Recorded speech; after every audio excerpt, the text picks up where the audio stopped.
HSC শিক্ষার্থী বন্ধুরা সবাইকে শুভেচ্ছা জানিয়ে শুরু করছে আমাদের আজকের আলোচনা। প্রিয় শিক্ষার্থী বন্ধুরা, আমাদের আজকের আলোচনার বিষয় রয়েছে এইচএসসি ইংলিশ ফার্স্ট পেপারের একটি নমুনা অ্যাসাইনমেন্ট নিয়ে। প্রিয় শিক্ষার্থী বন্ধুরা, আলোচনার শুরুতে আমি তোমাদের বলবো কভার পেজের কথা। কভার পেজটা যত সুন্দর হবে স্যারের মন কিন্তু তত ভালো থাকবে।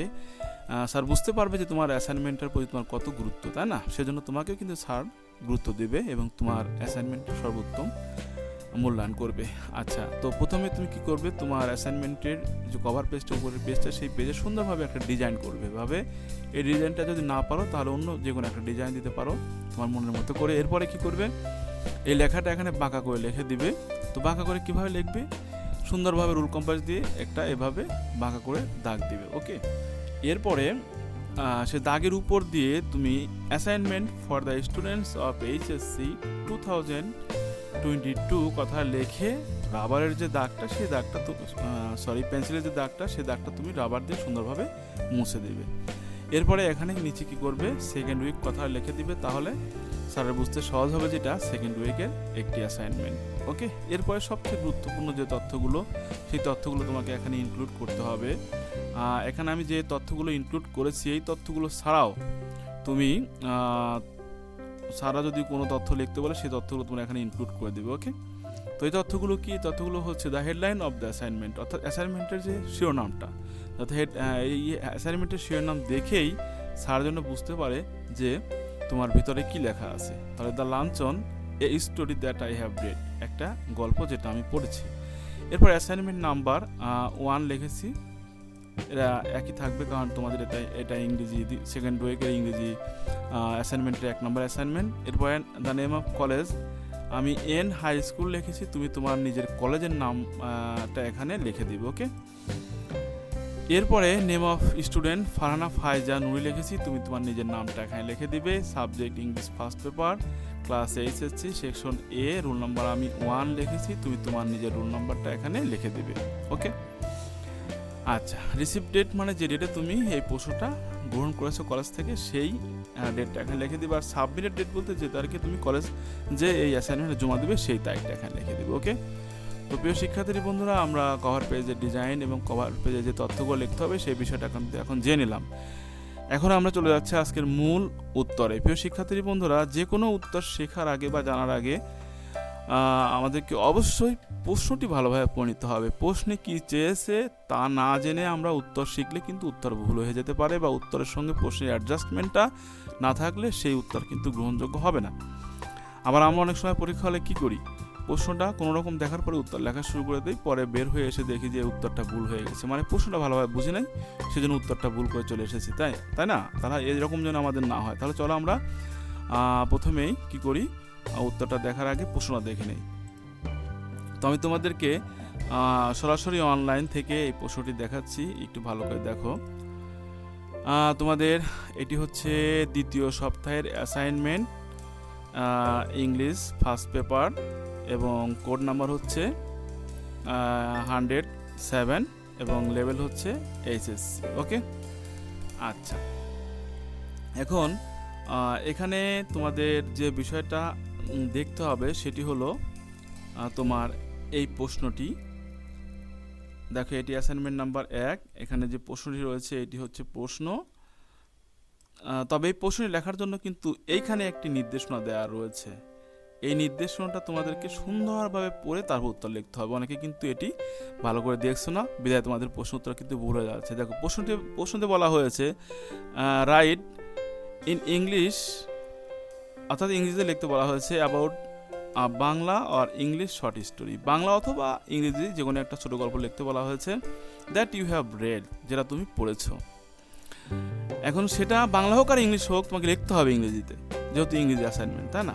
কিন্তু কিভাবে লিখবে তার দেখো একটি এখানে নির্দেশনা দেওয়া রয়েছে, সেটি আমরা এখন দেখে নেব এবং তারপরে আমরা উত্তরে চলে যাব। ওকে, আচ্ছা, তাহলে এখানে তোমার নির্দেশনাটা হলো choose a short story that you enjoyed reading either in Bangla or in English, বাংলায় হোক আর ইংরেজিতে হোক, তোমাকে একটা গল্প কি করতে হবে, চুজ করতে হবে যেটা তুমি পড়েছো।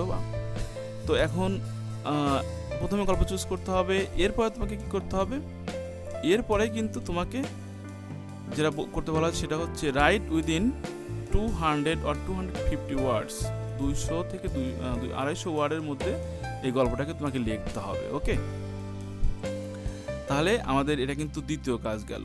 প্রথম কাজটা হচ্ছে চুজ করা গল্পটা, দ্বিতীয় কাজটা হচ্ছে আমাদের এই গল্পটাকে আমাদেরকে 250 ওয়ার্ডের মধ্যে লিখতে হবে। ওকে, আচ্ছা, এরপরে আমাদের তৃতীয় যে কাজটা সেটা দেখো, গল্পটা লেখার পরে সেই গল্পটার আবার সামারি লেখার কথা বলা হয়েছে এখানে। Write the summary of the story, স্টোরিটার সামারি লিখতে হবে। Focus on plot character in 5 or 8 sentences, অর্থাৎ 5 থেকে 8টা বাক্যের মধ্যে এটা লিখতে হবে।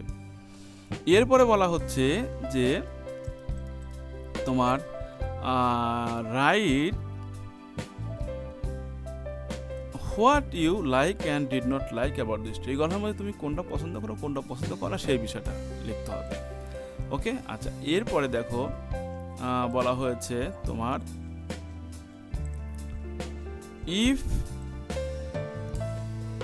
If you are asked to bring some changes in the story, যদি তোমাকে জিজ্ঞাসা করা হয় বা বলা হয় গল্পটার মধ্যে কিছু পরিবর্তন করতে, হোয়াট উড ইউ চেঞ্জ, তুমি কি পরিবর্তন করবে। এবং next the last one is a concluding statement, শেষ একটা তোমাকে বাক্য লিখতে হবে গল্প সম্পর্কে।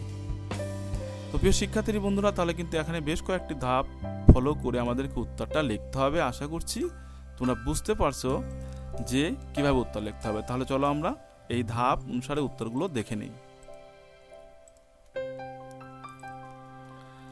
Answer, I read an interesting short story written by William Somerset Maugham named লাঞ্ছন। আমি লাঞ্ছন নামে উইলিয়াম সমারসেটের লেখা একটি ছোট গল্প পড়েছিলাম, দ্য স্টোরি, এবং সেই গল্পটা এখন আমরা দেখে নেব কি গল্প। The story is about a lady admirer of the speaker. স্টোরিটা হচ্ছে স্পিকারের প্রশংসাকারী একজন লেডি সম্পর্কে, একজন মহিলা সম্পর্কে। তো এখানে স্পিকারটা কে, একটু পরে কিন্তু আমরা সেটা বুঝতে পারবো। আসলে স্পিকারটা কিন্তু লেখক স্বয়ং নিজে। The speaker is a young writer, একজন লেখক। দেখো, স্পিকারটা হচ্ছে একজন যুবক লেখক।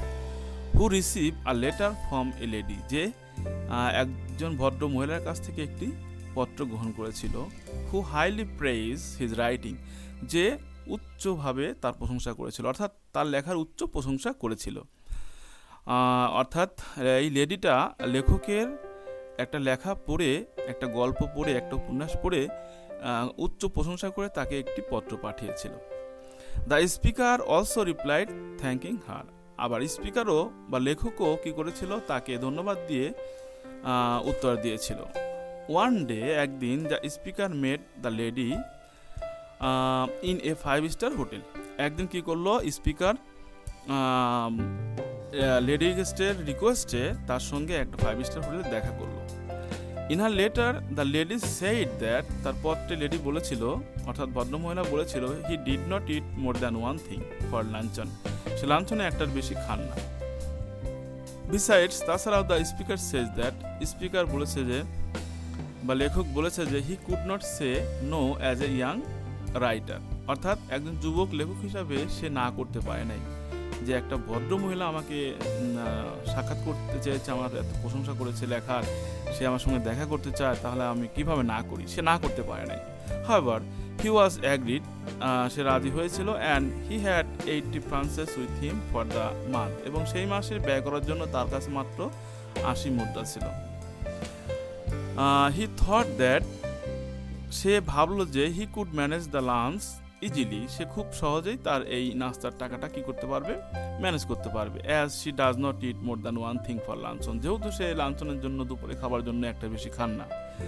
In the luncheon the speaker requested the lady, লাঞ্চনে স্পিকার অর্থাৎ লেখক ভদ্রমহিলাটাকে অনুরোধ করলো to choose the food item from the menu book, খাবারের তালিকা থেকে তাকে খাবার নিতে বলল।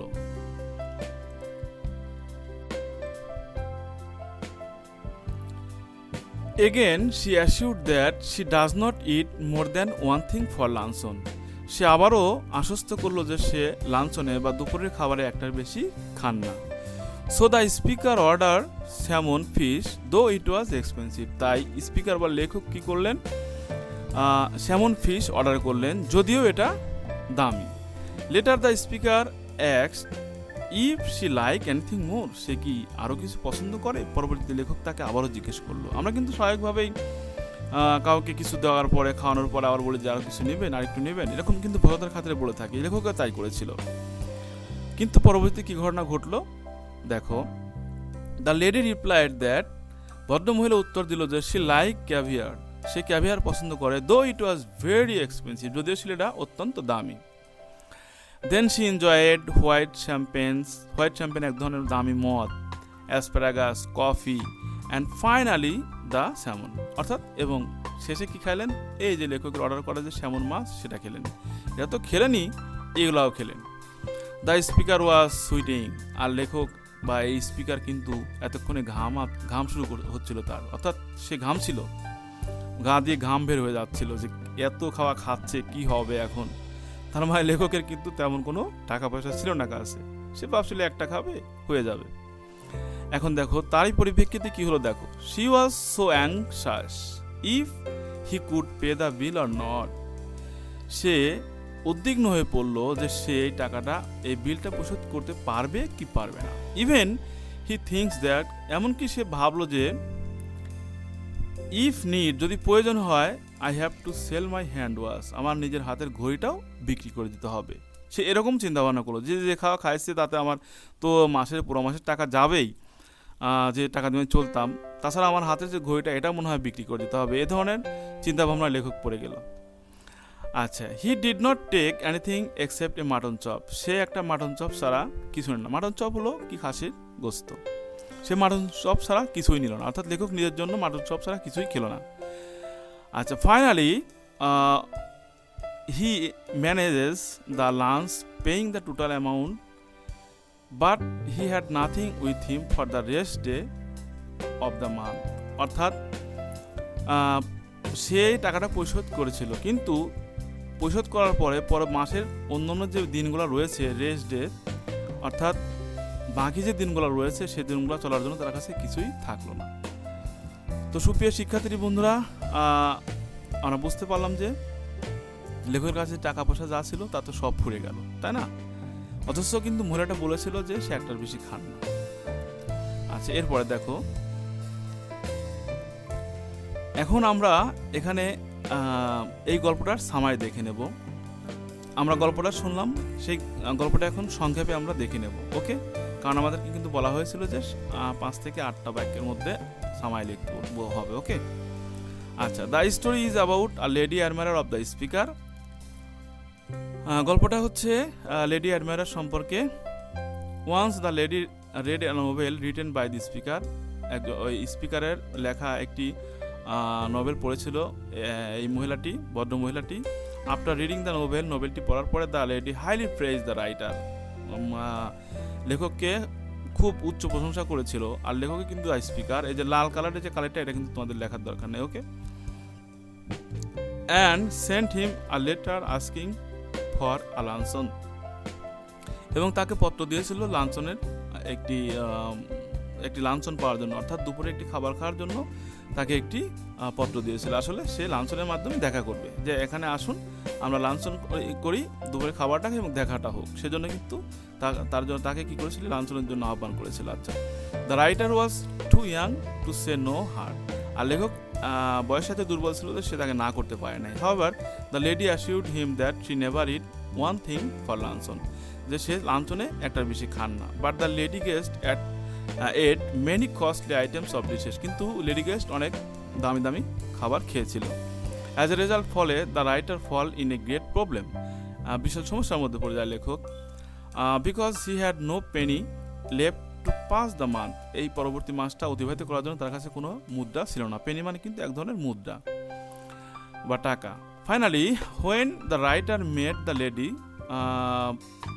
চূড়ান্তভাবে যখন লেখক এই মহিলার সঙ্গে দেখা করেছিল, he found her 21 ton weight, সে তাকে 21 টন অর্থাৎ 21 টন ওজন পেয়েছিল। The writer thinks that, writer ভাবলো যে this weight is the punishment for her given by God, অর্থাৎ তার জন্য এটা আল্লাহর দেওয়া শাস্তি, অর্থাৎ এই ওজনটা তার দেওয়া আল্লাহর জন্য শাস্তি। সে এভাবে খেয়েছে মানুষের কাছ থেকে প্রতারণা করে করে, এটা এক প্রকার শাস্তি। লেখক এটা ভেবে কিন্তু আশ্বস্ত হয়েছিলেন। প্রিয় শিক্ষার্থী বন্ধুরা, এই ছিল তোমাদের অ্যাসাইনমেন্টের শর্ট অর্থাৎ সামারি, যেটা সংক্ষেপে বলা হয়। আচ্ছা, এরপরে আমরা দেখে নেব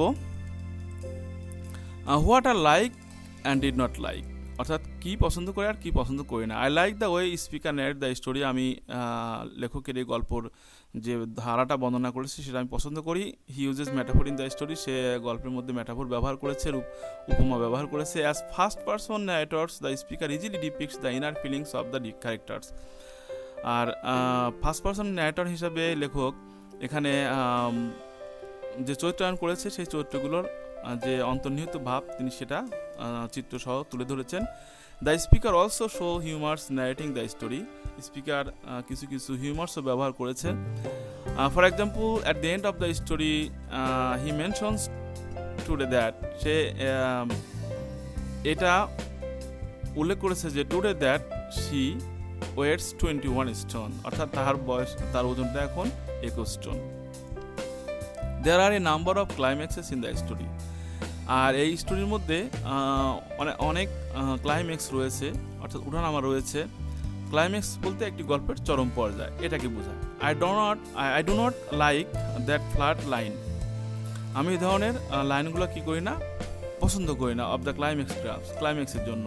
ইট ইজ নট টু হাই, এটি তেমন বড় না, উচ্চ নয়, বা এটাকে বলা হয়েছে চরম নয়, বা যেটা হওয়া দরকার ছিল সেটা নয়, এরকম বোঝায়। It is not high, it could be more interesting, এটি আরও আনন্দময় হতে পারত।